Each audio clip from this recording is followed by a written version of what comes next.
This is what the Lincoln Project tweeted out. And they're quoting Rick Wilson. Rick Wilson was one of the maggots that formed the Lincoln Project. Quote, look, ordinarily, I wouldn't give a rat's ass about No Labels and Nancy Jacobson and Mark Penn.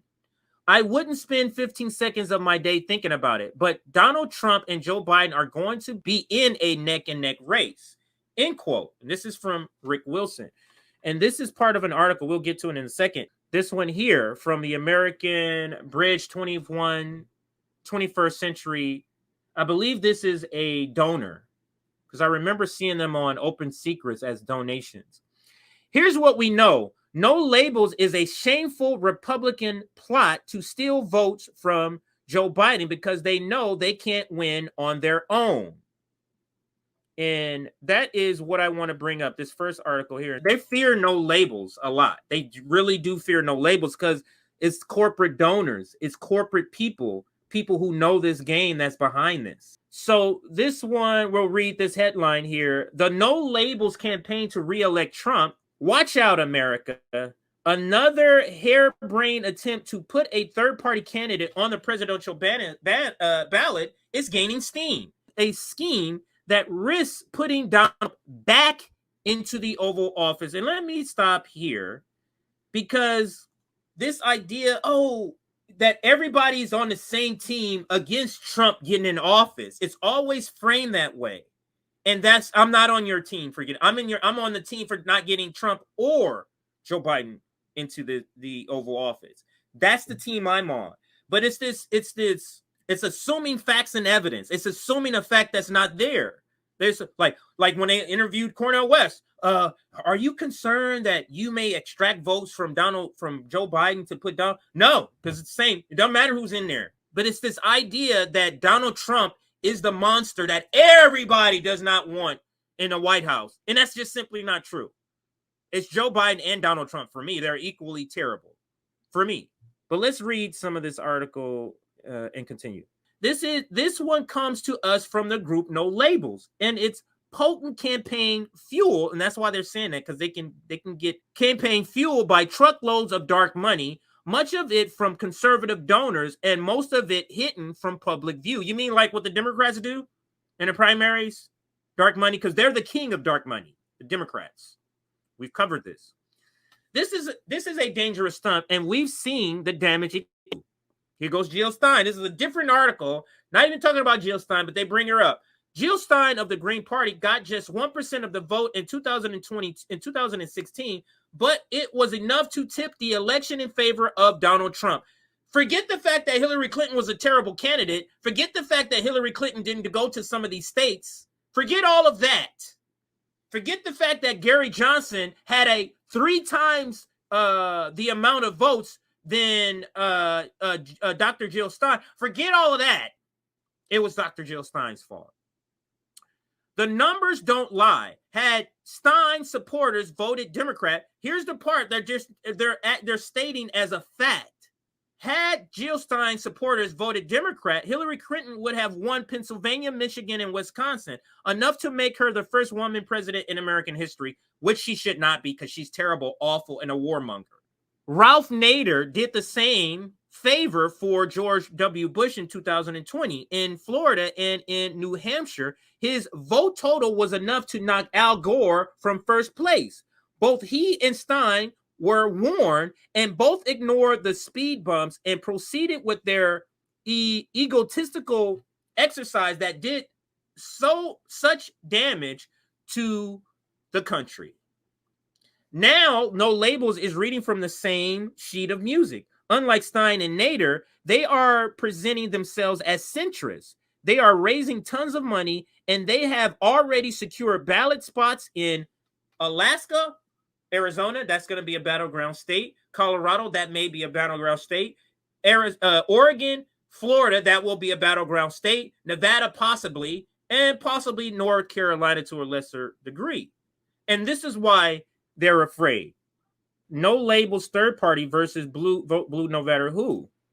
So let's listen. This is just one of them. I think it's 2 clips we're going to play. This is the first. This is MSNBC. Well, I think an independent movement or an independent candidate would have real challenges That said, I think No Labels is doing the country a service by keeping this option open in the event we have another Trump-Biden race. And I believe that because most voters on the Democratic side would prefer someone other than Joe Biden, and a hell of a lot of Republicans like myself and Joe, and I think you, Michael, would prefer someone other than Donald Trump. And I think the marketplace of ideas demands that there be an alternative. Now, if the Republicans nominate someone other than Donald Trump, say like Tim Scott, then this whole No Labels movement goes away. But independents, you're right, don't have a great track record. But so many people are disaffiliating from the major political parties that there may be an opportunity for an independent to actually make a difference in this race. I'm not saying they can win, but I think we're in a different time right now. We saw what happened in France with Macron. He came up the middle and defied the conventional wisdom. It worked there. I'm not saying it'll work here. What? Let's at least have that option Macron on as the table. example? So what do you make of Charlie's argument and the case for No Labels? There's been a lot of suspicion about the money and sort of the politics, and that's kind of inside Washington stuff. But you're a guy with your finger on the pulse across the country. How does this set up, do you think, in light of what you see out there? Donald Trump and Trumpism right now is the greatest single threat to our democracy. They must be defeated. Anything, Michael, that takes away from defeating Trump and Trumpism in 2024 is wrong. No Labels is wrong. A third party is wrong. A fourth party is wrong. Anybody else running. Trump needs to be defeated. Terrible. The only way that gets done in 2024 is if all of us, again, line up behind Joe Biden or whoever the Democratic nominee is. I have zero patience, Michael, for all of these ego-driven, money-driven people like No Labels who want to put their faces and their candidates out here. They do not understand the unique threat our democracy is under right now. And that's the selling point of this, is that Trump is some sort of unique threat. And again, that's the selling point. So let me get to another No Labels, which is right here.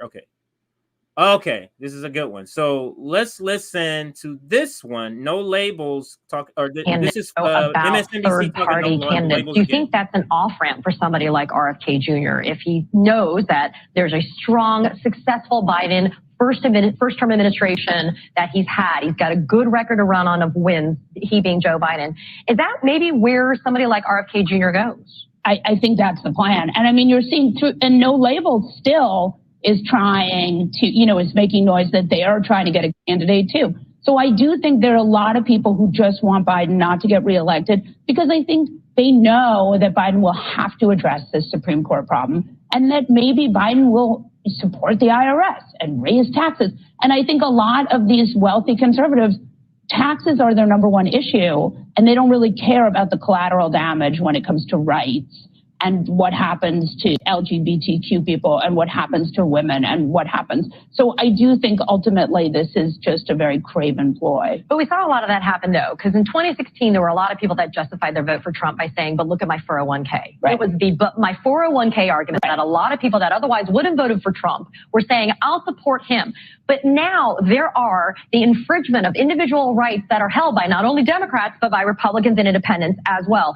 Is there an independent lane that Biden can pick up with a message that you think is strong enough to be able to deliver? I mean, it's his for the taking, right? I mean, think about like all of these Supreme Court decisions, all of these ways in which people were infringed. I mean, Supreme Court is making federal policy, right?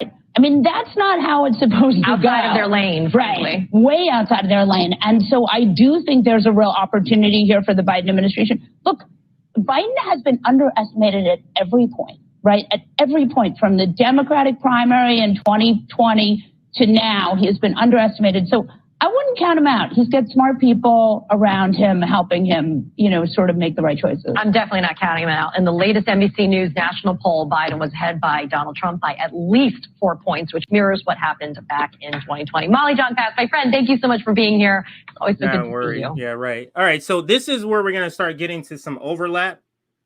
As like you said, like you saw there, they talk a little bit about RFK. So we're going to add into this segment